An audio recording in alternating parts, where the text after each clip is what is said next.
Welcome back to the Balance Bully podcast for ambitious women in business and a few brave men. I'm your host, Naketa Ren Thigpen, always excited to be in the place with you today.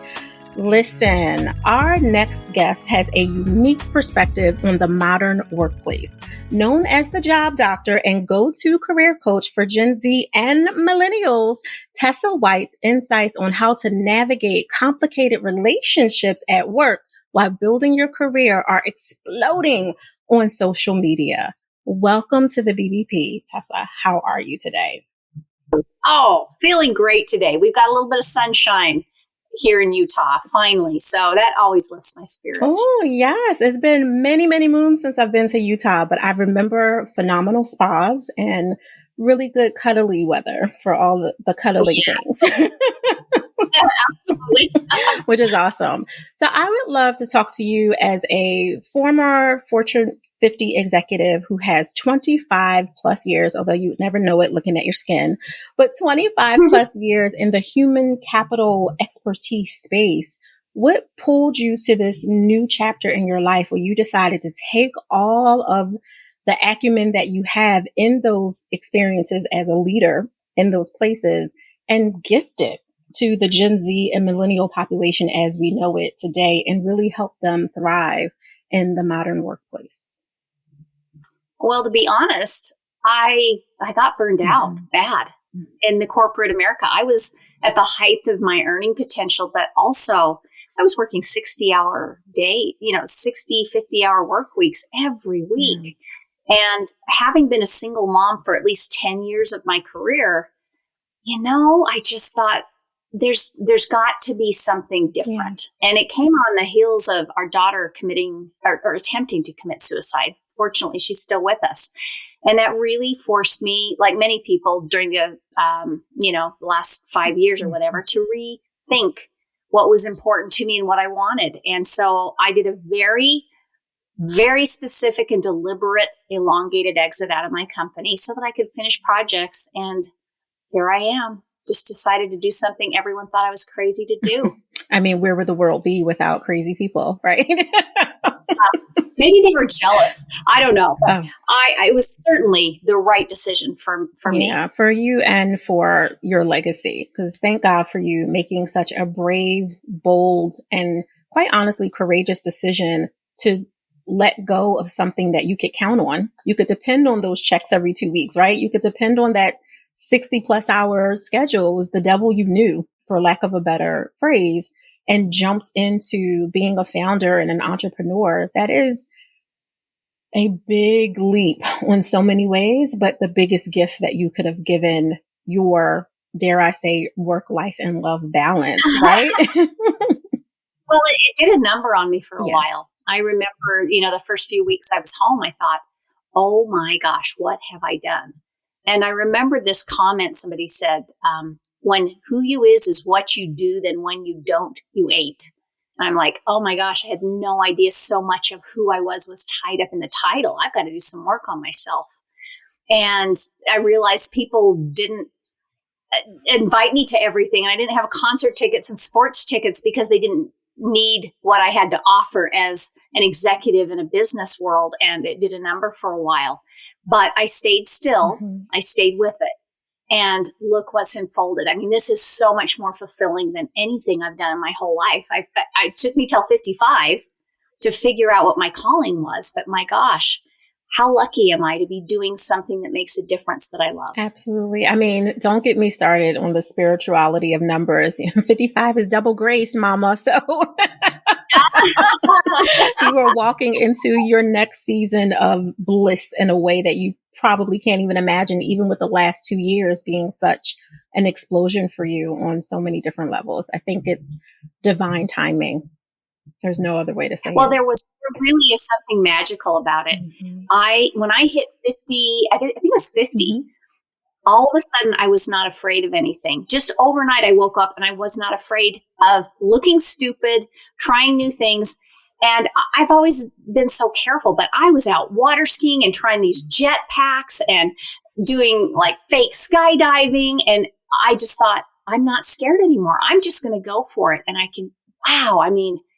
my kids are dying at the stuff that I'm doing. And it's just, I'm not scared of what anybody thinks anymore. Isn't that a great gift? That is such a, it just hit that gift that you've given yourself to literally have the freedom to forgive yourself for all the moments that you didn't take advantage of your time in this way and explore curiosity and adventure and play in the way that you're doing, and all the buzz, like I'm getting goosebumps as I say it and I'm thinking about it, all the buzz that has vibrated through you and allowed you to be so innovative and to connect so much with your audience, because it shows, even without you saying it, you're physically glowing. And anyone who's watching your IG and your TikToks and all of it, they see and I don't say this in a way to disrespect the experience that comes with age, but they see the youthfulness in the fact that you're allowing yourself to be so adventurous and playful privately, regardless of whether or not you're talking about that part of your life with the world. It shows. And there are just some things that you cannot hide. Oh, that's very nice of you to say. I do feel alive. I feel very alive. And I felt, as a single mom, I felt pretty depleted at the end of that journey, and actually even more depleted when I got remarried and I tried to blend, 3 other new children. And it was it emptied me as much as it filled me. It was an incredibly difficult experience, even though I love my children, all of them so much. I love my husband. But this stage of life, and I don't know, being able to tell people you can do it. And you can. All you have to do is take one step towards the energy, create energy towards the thing you want. And I'm telling you, the universe just absolutely unfolds in magical ways. I was thinking about how many new friends I had. And in the last 3 years, instead of my circle getting tighter, it's just blown up. I have so many friends from so many walks of life, and it's so enriching. Yeah. What a gift to me. Yeah. And these people actually get to know the you, not just the, how can I leverage your access to the ball game, the clubhouse, people that in your network circles. Although there are lots of benefits when you're in a circle, right? Like to have friends like you, to have friends that are connected, but now you get to meet people that are actually seeing Tessa, not executive leader hierarchy. That probably comes after. I don't know what it is. The persona of the Tessa that was the corporate me. I saw online this woman posted, "Hey, we're having a women's fly fishing trip. We have one spot open." I knew none of these people at all. And I thought, that sounds fun. And on a whim, I pushed, "Hey, I'm in." Paid for it. And then when it got to the trip, I thought, I'm an idiot. I don't know these people. I'm so nervous. I shouldn't go. I went. I'm telling you, these are my dearest friends. I have a circle of like 20 new wonderful friends just because I stepped into the unknown. So I tell people, you should do something that scares the bejesus out of you at least twice a year, because it really does help. It just unfolds some neat things. On so many levels. Because you went from the space of being burnt out and realizing that you had to shift your entire life to make even more room for, at the time, your daughter just needed more of you and you needed to create that space. But that's one level or one milestone. How do you go from there to daring to be great, as Brene Brown would say, right? Like, how do you jump into that more adventurous part of you? Do you remember the first scary thing that you did after you had your version of stillness in entrepreneurship? Do you remember that first thing that scared you enough to do it? Well, the scariest thing was walking into the CEO of our company and saying, "I need to leave. My daughter is not doing well, and we're afraid she's going to try to end her life, and I need to leave as of tomorrow. And I don't know when I'll be back." I mean, when I said those words, I wanted to pull them in like they were on a string, because I knew it meant everything was changing. I mean, I'm executive of a company in the middle of a whole bunch of things. So that was the big moment for me, was saying that out loud. My CEO he's an incredible friend. And he pulled out a glass of water and he put his hand in it and he said, "I'm going to pull my hand out. Is that what you're afraid of? Is when you leave, the water fills in around it?" And I said, "Absolutely. There will be no place for me when I come back." And he goes, "Let me show you something." And he put his hand back in and he goes, "You see how the water made room when my hand went back in?" Go take the time you need. When you come back, there will be space made for you. And it was actually such a great lesson for me. It took time when I got back to work, and I got back to work and had decided to change, my trajectory. And he worked with me on that. But I'll tell you, the universe will make space for what you need, to heal, to work through things, I learned. And the world didn't end because I walked away from that. And my daughter tried to commit suicide the next day. And I was so grateful that I had made the choice, and I was home. And I was able to do that and just be there. And she's thriving today, by the way, for anybody who's nervous about that story. She's doing wonderful. Wow. First of all, a mother's intuition. You knew something was on the horizon, even though you may not have labeled it or been able to bring yourself to call what it was. You literally had the 12th hour reaction where you were able to do something right in time, where you had the capacity, which is what a lot of people miss is so important. You can be interested in doing a thing. You can feel like it's aligned with you. But if you don't have the capacity for something, to make space for someone, something, or some place that you would never see yourself without, I'm sure you would never see. That is not the order of things for a child to go before a parent. Not from a universal perspective. It's just out of order.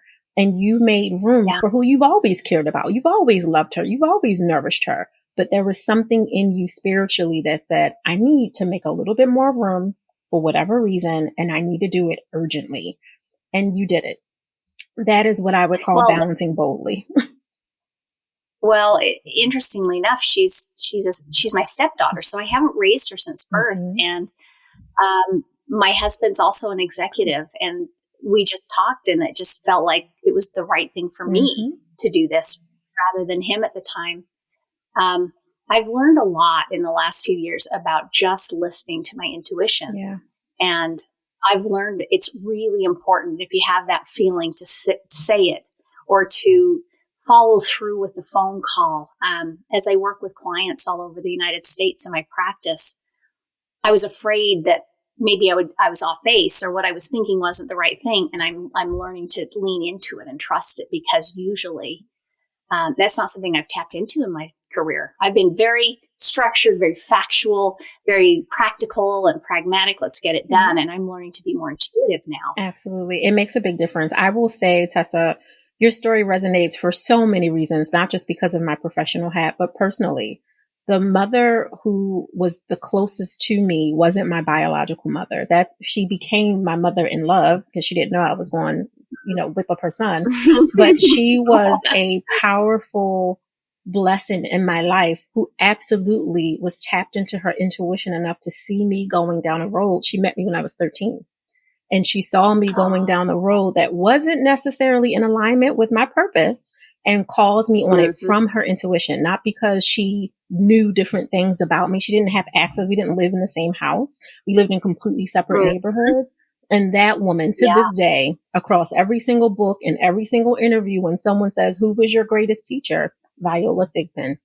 Absolutely, hands down. Gosh, I love that story, because I came into these kids' life at a tough time for them, and it's been a rough journey. And yet I think we're starting to see the payoff. I'm like 18 years into this now.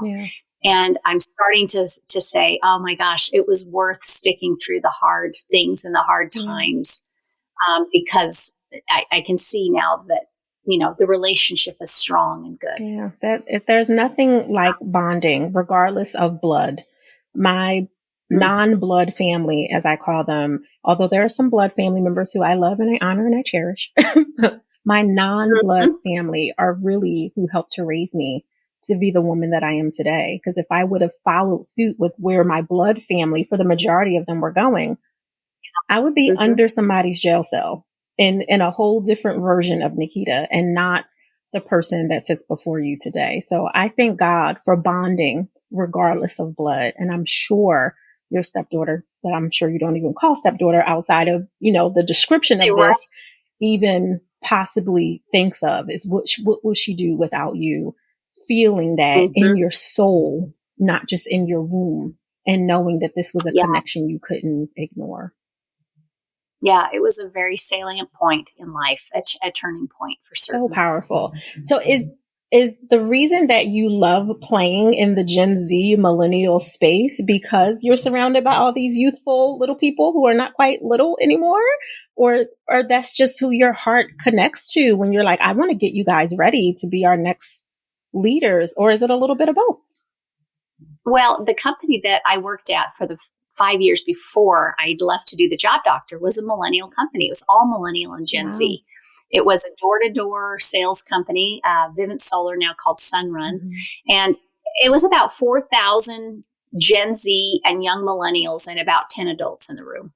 That is the company. Wow. And it blew my mind. I came from a healthcare background in HR, which is very buttoned up. And I went to the craziest, most insane environment that you could ever work in. Not even kidding. The stories that I could tell you would absolutely curl your toes. And I just saw this generation struggling with communication and with, how to do the work thing. But I also learned so much from them.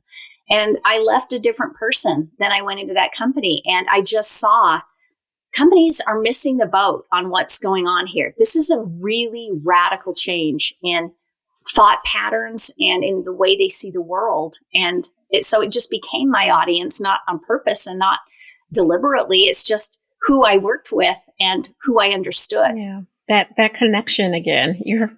You're way more intuitive than I think you gave yourself credit for even before you claimed it. Like you seem like a very heady, logical, analytical person, but there's also so much that was pulling you back into your body and you just didn't know it at the time, which is typically how life works, right? Like the storms are watering the seeds that you didn't even know you planted.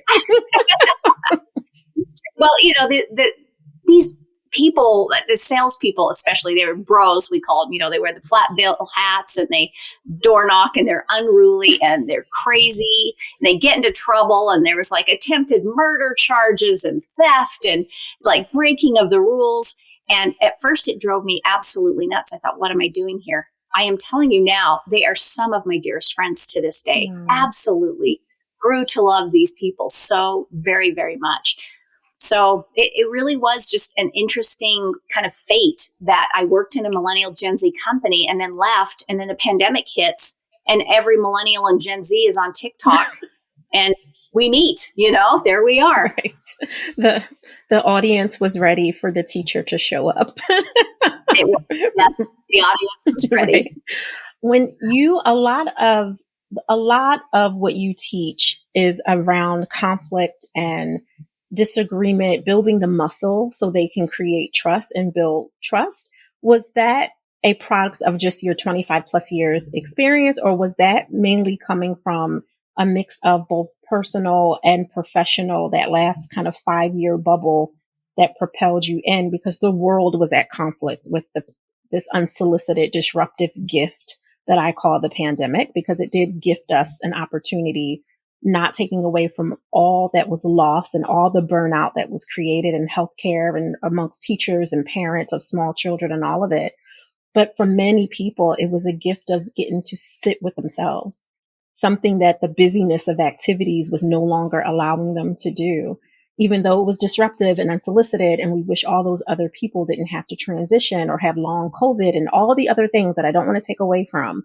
But it was that. And was that your gift, is receiving how powerful this concept of conflict and navigating it and disagreement was? Or was that just, I've actually been dealing with it all the time and it just was the next best thing? It was 20 years of HR. And I can tell you, a manager would always come to me and say, I need to let this person go. And I would say, do they know it's coming? And I know with 100% certainty, they would say to me, yeah, absolutely. They know it's coming. And 100% of the time, the people didn't know it's coming.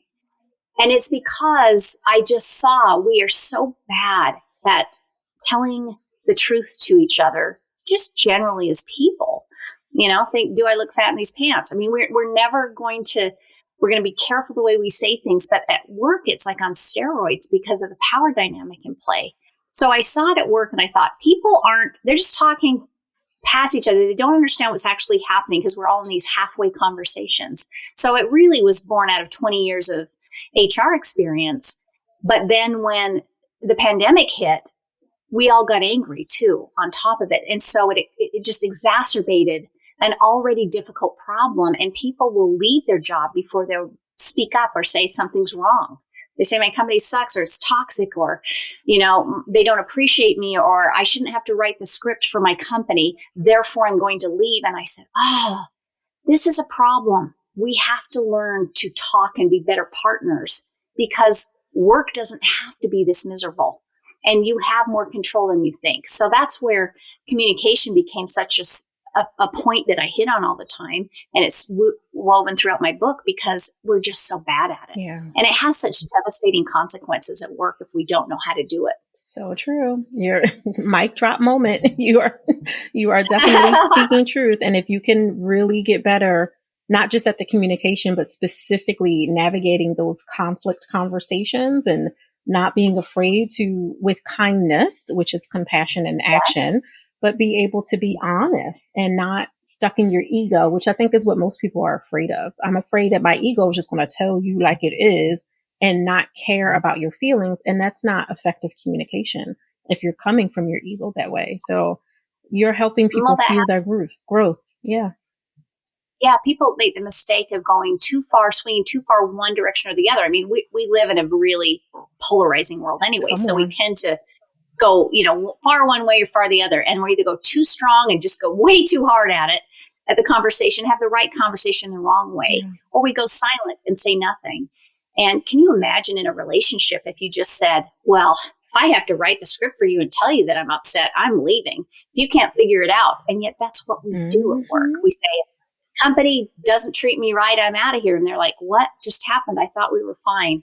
So it really is. I just want people to have a more frictionless experience in the workplace. Yeah.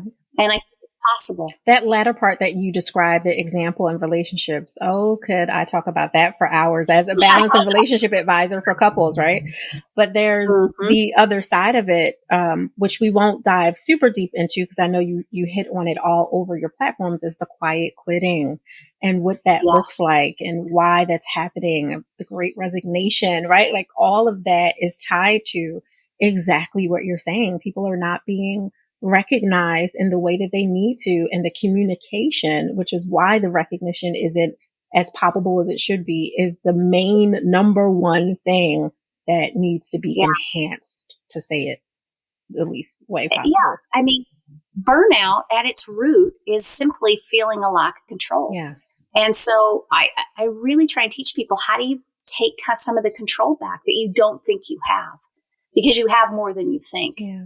So that's what I do. I try and teach people to step out into some things that I've seen and I've done and I've watched, thousands and thousands of people and their patterns. Let me help you not make the mistake. Let me help you use this script. Talk about it this way. You'll be surprised what you can get. Yeah. Power of working with a mentor and coach. It literally is the only shortcut that you're going to get. Right. Right. Learning from someone else. Mm-hmm. So when you're not wearing the hat of job doctor and career go-to coach, how are you giving yourself permission to pause? Well, I'll get personal with you. The year ago, I've had a son who has been in and out of addiction recovery treatment. I was so thrilled about 2.5 years ago. He said, I'm ready to get help. I'm going to get help. And it was the happiest day of my life.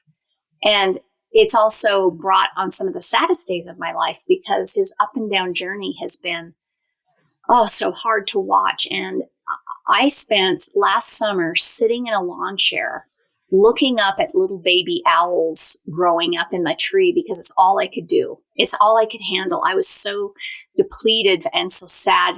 We had 2 suicide attempts, and he is just struggling to put his life where he wants it to be. So for me, I have had to, and that was in the middle of writing my book. Mm-hmm. I just had to. My brain said, I'm not going to work for you right now. Like, there's some healing that needs to take place. And I literally would sit on a lawn chair. My husband's like, are you okay? I'm like, yeah, I cry a lot, but it's healing. I know that it's just healing. So don't freak out over my crying. I'm just working some stuff out. And so for me, it really is nature, being outside. Sometimes I, just go out to fly fish. Sometimes I just go on a walk. Something about being outside is really healing for me. And the more time I'm outside, the better I feel. So that's been a lot of what I've done. I watched baby girls grow up. Well, first of all, I love owls. So thank you for that, because you just brought me into that moment.